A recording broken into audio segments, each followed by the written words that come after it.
Sage Wanderer here, and welcome to the sheep pen. Bah! No goats allowed. So, if you're a longtime viewer of the channel, then you know that one of the things that made me start making videos was the realization that we might very well be in the end times, or leading up to the end times. That was 5 years ago when I started this channel, 4.5, almost 5 years now. I think 5 years next month. And so I've made a lot of videos about a lot of stuff. It's been a very diversified channel.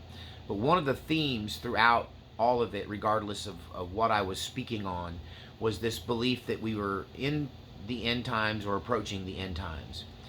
And part of the end times storyline is this releasing of the bottomless pit. So in Revelations chapter 9, there is this, it's the fifth trumpet. Yeah, it's the fifth trumpet, called the fifth trumpet judgment, right? Where an angel blows a trumpet. He's the fifth one. And because he blew this trumpet, then this bottomless pit is opened up. It's allowed to open up. And all of these demons, and it gives this really bizarre description of them, but they're either demons or they're aliens, right? And the bottomless pit is always a reference to a place where demons are sent to be punished. They're abolished, they're sent away to the bottomless pit. And there is some belief amongst people who kind of try to interpret the Bible through scientific terms, or they try to align science in the Bible, or what we know about the universe, or what we know about the solar system, planets, alien races potentially, this pseudoscience. They try to mix this with scripture. And a lot of people believe that the bottomless pit being opened up is a reference to a stargate opening, or a black hole opening, or a wormhole opening, okay, to another dimension where creatures who are not meant to be here are allowed to enter into our world from this bottomless pit, or from this engineered stargate. And so, once again, if you're a viewer of the channel, you know about CERN. If you don't, just to give you a quick cover on this. CERN is, they have this superconductor collider, where they do experiments colliding atoms at hypersonic speeds. So they can get these particles flowing through this big circle at such a high rate of speed that they're propelled through the use of a giant magnet, essentially, and they create this electromagnetic field which causes these particles to collide. And it's almost a form of, they're trying to discover what they call the God particle. They're trying to recreate the Big Bang, okay? And what some people believe, scientists believe, is that this could open up interdimensional portals. Then we've got these leaks that tend to be coming from this place, CERN, centered in Switzerland, where these experiments have in fact opened up a wormhole. And there are some very strange stories coming of these entities that are passing through this wormhole while it's open. And they're like walking into our world going, hey, thanks a lot, thanks for the ride, now I'm going to rape, rob, and pillage your planet. And this is, whether these are stories, whether these are inventions, or whether these are true whistleblowers who are talking about what's going on in Switzerland, this CERN facility, that's up to you to decide, you know. But I will say this, that it does seem to me that something has occurred since CERN started turning knobs down there, up there, wherever in Switzerland, with this superconductor super collider.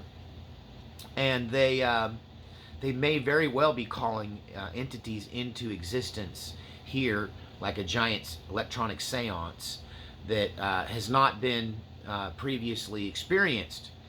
And I will say this, that since 2012, 2011, 2012, maybe even earlier, but definitely around that 2012, 2013 time period, the world stops making sense.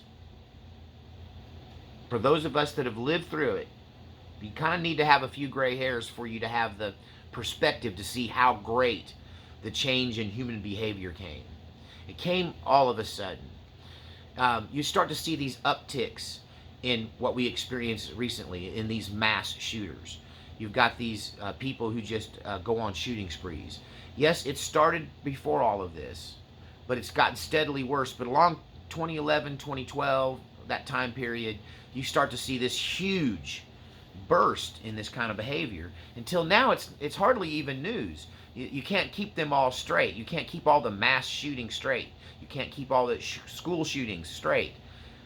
You get them confused. Who is that? What was this one? Oh, that one was here. It's becoming just kind of normal, right?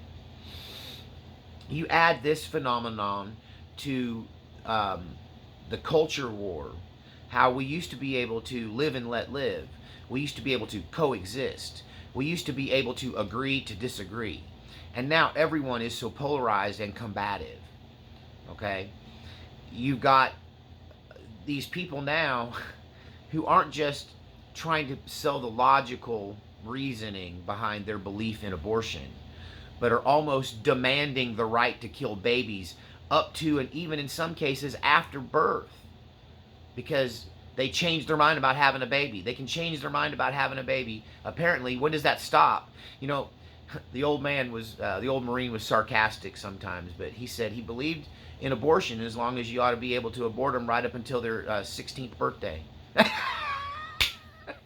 He said teenagers are the ones in most need of abortion. We need to be aborting them. It says teenagers. He was kidding. It was dark humor, right? But that's almost about what they're saying now. That it's becoming infanticide, and their dogged and passionate and maniacal defense of their right to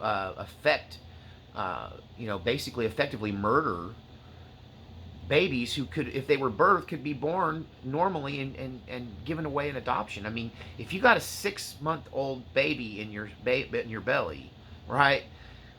Why would you kill it when you can just birth it, right, with no extra pain than an abortion? It's the same. It's the same process. You give a live birth instead of a dead birth. You give a live birth to this baby and give life to a family who wants to adopt a baby. I know my sister adopted a child, and it was a huge expense. It took many years, and it was a long struggle. And if it wasn't for the Muskogee Creek Nation here in Oklahoma, and the fact that her husband at the time was a card-carrying member of the Creek Nation, that they were able to get an adoption through the tribe here, through the nation here in Oklahoma. And so, but she tried multiple places to adopt, and there was just more people wanting to adopt. Then I'm getting sidetracked on adoption, but I believe in adoption. But so we've got this major shift in the way people think about every topic. You know, before, if you disagreed politically, well, we're going to work it out at the ballot box. Now, if we disagree politically, it's like, let's fight, let's have a war, let's burn their house down, let's imprison their leaders, let's accuse them of things they didn't do, let's start a conflict. That this conflict mindedness always existed in the world, but there was a few people that, pardon my French, there was a few people we called assholes, right? You knew who they were. You didn't mess with them. You left them to themselves, and you didn't bother them. And, you know, if you got around them, you're like, dang it, I got around that asshole again. And you know I'm a preacher that uses colorful language, so there you go. But there were only a few. Now it seems like everybody's an asshole. When did everybody turn into an asshole? I'm sorry. Did it happen because demons were released in the earth? Is this all a symptom of demonic oppression? It says in Revelation chapter 9 that when these demons are released on the earth, that it makes people suffer so bad they wish for death.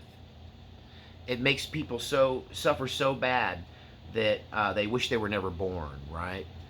And, you know, people hurt people out of their own pain. It's like the saying that hurt people, healed people, heal people.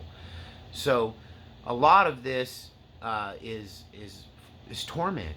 These people are tormented by demons. And as an exorcist, that's my opinion, that's my belief. These people that are perpetrating all of the violence in the world, these people that that hate each other. And I go for both sides. I don't care what side you're on. If you're filled with hate and you want the other one dead because you disagree about something politically, you're being influenced by the demonic. Whether you're full-blown possessed or they're just on you whispering in your ear. As my mom used to say, the devil's poking you with his little pitchfork. Right? You're being poked by a demonic pitchfork. And I think it's one of the reasons I stepped back from the edge myself and became spiritually minded, because I know that we battle not against flesh and blood, but against principalities and powers.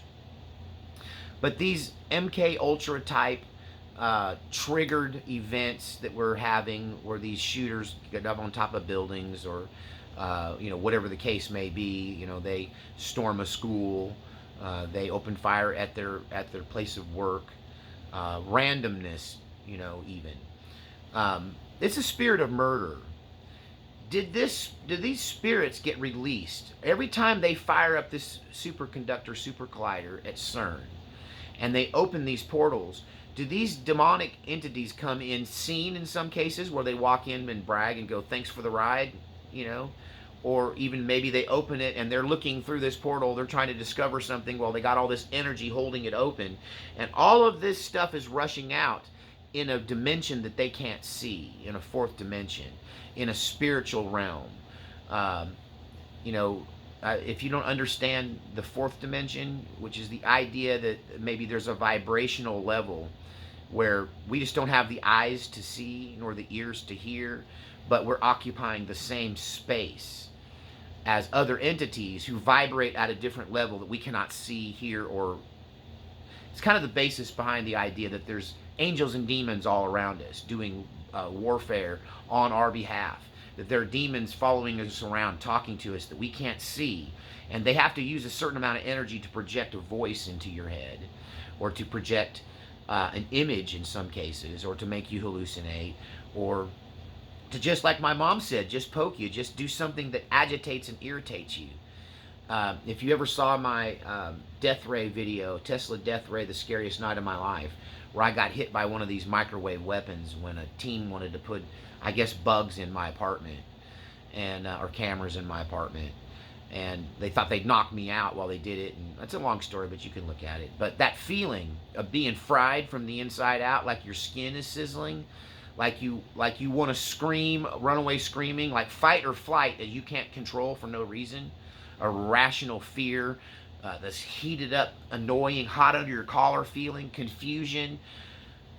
I imagine that that's very much akin to what it's like when these demons use either technology that we don't understand, or magic, which is just technology that we don't understand potentially, spiritual power in whatever way, to agitate people, to make them hot under the collar, to make them uncomfortable, to make them at ill, to make them uneasy, diseased, to make them diseased in the mind, to be at dis-ease. And I wonder if it feels the same way as that weapon made me feel when they turned it on me. But at any rate, looking back, is Apollyon, I find it interesting too that Apollyon is this demon that's the head. This is Revelations 9 verse 11. They say there was these demons were released from the bottomless pit, and their leader was the king of them was called Apollyon. It's hard. I don't know why I get that all mixed up. Apollyon is very interesting because Apollyon the Destroyer is a Greek god. Okay, and a part of the area where this Hadron super collider that CERN has built and is operating now, a part of it runs through an area that was it was called Apollyon. Apollyon they had a temple to Apollyon there, and so is this a reference to CERN, because they're opening this bottomless pit, right, at an area known to have a temple and be a hot spot for this one demonic leader from the Greek mythology, Apollyon, the god of destruction. So did they choose to put this there to call forth the god of destruction and bring about the end time? Is this the occultic underpinnings that's going on at CERN? There is occultic underpinnings and a recognition of occultic realities within the CERN movement, the CERN group, whatever you want to call it, this group of scientists, because they have Kali, the goddess of destruction, the multi-armed Indian goddess of destruction, on this big sculpture, this big statue, right at the front of CERN when you come into this place. And there's some video of them doing some very dark, secret late night human sacrifice, mock human sacrifice, I believe, to this goddess Kali. And then it's just a video that was taken from an upstairs window at night, where these people come out in robes and they perform this mock sacrifice of a human. Then you've got their opening day ceremonies, which just smack of all kinds of paganism, all kinds of recognition of these ancient gods and goddesses, which, you know, I consider those to be the fallen angels, the watchers who look down upon the sons of God, the sons of God who looked down on the daughters of men and found them beautiful and took them as their wives, and the offspring thereof were giants. You know, so we know all about that. That's a big thing. If you don't know, go back and check out my old videos, the old coffee talks. I talk about that stuff a lot. But so, did they choose this place to summons this god of destruction? There's definitely occultic tips of the hat all through the CERN thing, right down to their logo, which looks very much like 666 laid over itself. It's 3 6s if you look at the logo. And I've talked about this place before. Now, why am I talking about it today? Well, if you haven't seen the news, yesterday, the 5th of July, today's the 6th, yesterday was the 5th, CERN was said to have the biggest experiment yet, where they pumped the most 2.2 gigawatts, 2.2 gigawatts, 2.2 gigawatts. Sorry, Back to the Future. Time travel. They might be trying to do time travel as well, and maybe they have. I do know this. Whatever they're doing there caused the Mandela effect. I'm talking about conspiracy theory stuff that's no longer a theory to me, that the Mandela effect is real. I believed it was caused by opening this portal to this bottomless pit. And when these demons came through, it also potentially merged a couple of multiverses. And this is why some people remember things differently than others. And some things like logos have changed, and song lyrics have changed, and words in the Bible have changed to some groups, and other groups are like, no, it's always been that. It's, you know, that Queen song, We Are the Champions, always ended with them saying we are the champions and not of the world. Where I remember the last line, of the world, right? Yeah, that Ford logo, it always had that curly Q in the F to some people, and to others it was just a slash. Coca-Cola, the apostrophe or a dash, right? So, yeah, the Mandela effect, I think, is a direct result of them messing around with the space-time continuum, using this God power to try to recreate the Big Bang and causing these doorways to open, these portals. And I think that that's when things got really weird in the world. We always had some demon activity. There was always a battle against, not against flesh and blood, but against principalities and powers of wickedness in high places. We always had this fight, but it just suddenly went crazy Jabberwocky in 2011, 2012. And you just start to see this acceleration. Now, yesterday, this was July 5th, 2022, okay? They opened up this collider in a way that they never have before. They threw more power at it, more like 2.2 gigawatts, right? I don't know how much, you know, thermal units or volts or whatever they poured into this thing, but let's just say it's the biggest use of electrical power in an experiment in human history. If you thought reviving Frankenstein took a lot of electricity, it's alive! If you thought that was a big one, it ain't nothing compared to what happened yesterday on the 5th. Now, let's keep an eye on the news. Are we going to see an explosion of wickedness? Are we going to see an explosion of murder and violence? Are we going to see an explosion of horrific behavior? Are we going to see an uptick in suicides and homicides and crimes of all sorts? Because they've opened this door and let more through? Potentially, did they let Apollyon himself come through this last time? Is that what they're trying to do? Get the door open big enough to let the big demon through? I do know this, that one of the things that makes my form of Christianity very different than any other church in town, and why many of you are here, and I hope many of you are going to continue to support this with your prayers, your financial giving, and sharing the message and sharing the videos and building this group of people who understand these realities, because I teach this love, grace, open forgiveness, right? This hand of God always open to you, the non-judgmental. We're not worried about your sin. We're worried about what side are you on. Because trust me, the good guys and the bad guys, they all have the same sort of sin up to a point, right? It's just what they call human nature, right? But there's a difference between a person on the side of good and the person on the side of evil. And this channel is primarily designed, and my ministry is primarily about getting people to accept Christ or the light in the world, to sign on to the light and reject the darkness, to declare war on the darkness, and to embrace the light of Jesus Christ that came into this world, that John talks about in his gospel. A light has come into the world. And accept that light, put that light inside of you, and be an emitter of light. Hook into the light side and reject the dark side. And we do this through love, through exhibiting love, through offering love, through being loving and caring, and being sheep who do good things for other people instead of being greedy goats who only look out for themselves.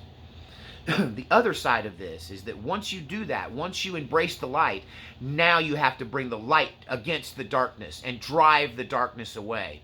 And you do this through spiritual warfare. So God's called this ministry to get people to pick a side and then join the battle. And not against other people and their sin and their difficulties and their weaknesses. Not to become that pious, judgmental Pharisee who goes around with his law book, keeping track of all of his brethren. No, forget all of that. That's a giant waste of time. When you pick a side, now pick up your sword and weigh into this battle against darkness. Call out the darkness, the real evil. Don't mess around with the people who are on the edge like, oh, look, you're going to have your little sin over here. No. Let's go after the blood-drinking baby rapers, okay? Let's go after the people that'll climb up on a roof with a rifle and kill a bunch of people. And I don't mean just them, but I mean the spirit behind them. And I don't mean flesh and blood war. I mean spiritual warfare. Let's start praying against this. Let's start looking for that darkness. Not a failure, not a humanness, not a sin. That real darkness that can allow people to live with somebody like this and go, I don't know. I didn't see it coming. He just seemed absolutely normal to me. Did you not feel the devil all over him? Did you not feel the devil emitting from this human being you were sharing space with under the same roof? Are you so spiritually blind that you could sit there with somebody that evil, that demonically possessed, capable of mass murder in cold blood for no reason, and not feel it? I'd say that's because you are spiritually dead, if you can do that. So this is how we fight this. We wake people up spiritually. We breathe life into people spiritually. We bring discernment to them. We open up the gifts of the Spirit to them so they can see through the veil and see into the spiritual world. And then we declare war on the darkness, and we bring the Spirit of light to shine a light on people like that. That guy should have been committed before he ever got up on that rooftop. And that goes for all of these people that have done this. And the only reason they can get away with it is because nobody can smell a devil anymore, because they're spiritually nose blind to it. I'm sorry, I get around people like that, I can smell them.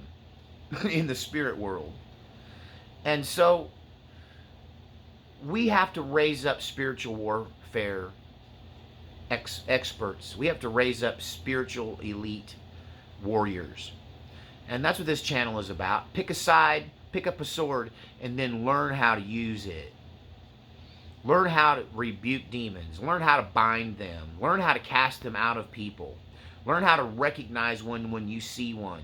Stop arguing with demons. They're not even humans. They're using the human mouth to argue with you. And when you learn to recognize that, you stop arguing with them. You really get very zen and complacent about a lot of this conflict, because you're like, the guy that taught me about exorcism, he said, I don't know why people get all bent out of shape when devils act like devils. I mean, what do you expect? They're in league with the devil. They're acting like they're supposed to. I mean, wake up, people. Are you working for the angels, or are you working for the devils? Are you working for God, or are you working for Satan? Because you can't be a free agent. That is one of the devil's biggest ploys, is to teach you that you can be neutral. You know what? There are people that are not neutral. Neutral is not neutral. Neutral is undecided. They just haven't had the proper influence, right? The proper screws have not been turned to force them to make a decision. But don't worry, it's coming to that point where everyone will decide this day in whom will you serve. Will you serve the light, or will you serve the darkness? And if I got one complaint against these churches, it's pretty universal. That all they do is get people to go, okay, I like Jesus. All right, now go inside yourself and beat yourself up about every mistake you've ever made. And then you live like this, and this, or we won't even talk to you if you want to be one of us.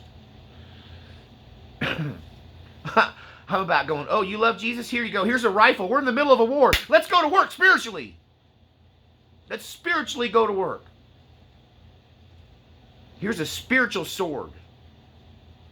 Let's do something about this. Let's create a bubble of safety around us and our community. Let's bind together to separate ourselves from this demonic culture that's becoming the norm. I need y'all's support. I don't know how much longer I'll have this platform available to me. I need you guys to help me out financially so that I can continue to make these videos, that I can continue to decipher this very complicated book and everything that goes with it, and bring to you what I find. But what I find is, I believe we're in the end times. I believe we're in the middle of a spiritual battle of epic and unknown proportions. And I believe these yahoos at CERN are playing with stuff they don't understand. They're messing up our universe to the point where Jesus is going to have to come back and set things straight and figure it all out for us. But in the meantime, we can stop a lot of the evil things from happening, at least in our vicinity, by being studious spiritual warriors, learning spiritual warfare tactics and abilities, and learning how to step out in the authority, knowing that we are joint heirs with Christ. Anything he did, we can do even greater things. We have the power and the ability to overcome the enemy anytime we encounter them. If we have the faith that God was who he said he was, and that we are who he said we are, that Jesus was who he said he was, and we are who Jesus said we are, joint heirs, right? We are joint heirs with Christ. Anything he did, we can also do. This world is in need of being rescued. And we may not win until Jesus comes back on that white horse with those angels and all the saints behind him, right? But if we stop fighting, we lose the battle around us. We lose the battle for ourselves and our family and our communities. And that's a fight we can win. We may not be able to overcome the devil globally without the help of Jesus' divine intervention in human form, in flesh, in spirit man power, right? In God man power. We may not be able to win the big war until that time happens, till the second coming. But when he comes back, I'd like to have him find me with the sword in my hand, laying waste to the enemy, destroying and decimating the demonic around me in my own life and the lives of the people around me. And I ain't got time to sweat the small crap. I'm sorry. The whole world's turning into demonic assholes. We have to do something. I am Sage Wanderer. I am your black sheep pastor that cusses. And but it's because I just talk to you in the common language, the common tongue. It's what you hear people say to each other. Tell me what you think. Are we in the end times? Is this thing in CERN going to open up even more demonic influence in the world? Is that what's wrong? The world is populated with demons now, just going to and fro, causing mayhem. Like the Allstate commercial, is it Allstate? The mayhem guy, you know, you have to get insurance to protect yourself from that dude, mayhem. But yeah, mayhem, chaos, murder, death, destruction, punishment, pain, agony, depression. It permeates our world. Jesus is the answer, and the devil and his demons are the problem. This faith that I'm teaching you is love, compassion, forgiveness, and acceptance over here, and spiritual warfare and power over there. Two sides to the coin. And the result is peace, love, joy, peace, harmony. Yeah, that's what you get when you do it. It works if you work it. Once again, you can contribute to this ministry in the PayPal section if you like to take up tithing to this ministry. I'm trying to produce as much of this content as I can with one eye on the news, one eye on the Bible, and one eye on you, my friends and family of the sheep pen. No goats allowed. May the Lord bless and keep you. May his face shine upon you. And may you be blessed in everything you do. And may the power of God emit from you like a light cannon against the enemy. We'll see you next time on the Sheep Pen.